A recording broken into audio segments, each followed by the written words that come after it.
in the kitchen with Fareway. Good morning, everyone. Today I'm sharing one of my favorite muffin tin recipes for mini chicken pot pies.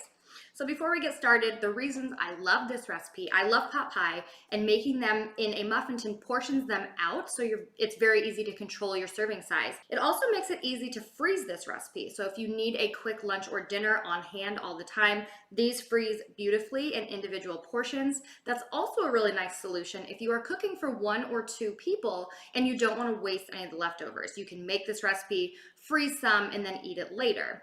So to get started, I did make my own filling for this recipe. I didn't use any condensed soup, and it's a lot easier than you may think. So you need to thicken it with a roux, which is just simply butter and flour, and then add chicken broth, milk, your frozen vegetables. I like a mix of corn, peas, carrots, and green beans, but you could use any frozen vegetables you like. You don't need to cook or thaw them out first. And then, of course, your chicken.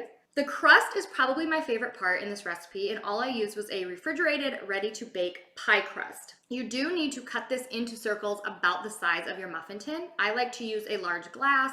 You could use a small bowl or even a large mason jar, just so it's about the size of your muffin tin. And if you can't find anything, you could cut this into squares, but you need to make sure that you save some scrap pieces. So if you use something like a cup, you'll be left with a bunch of circles cut out of the large pie crust. Take those scraps and make that the topping of your pot pies. Put them in the oven at 425 for about 20 to 25 minutes until that pie crust is nice and golden brown, and that's it. If you do want to freeze these, make sure you cool them off first. You can find this recipe in the new issue of Cart to Kitchen, along with some other muffin tin recipes. You can find that in the store. Otherwise, you can always find more information at fareway.com.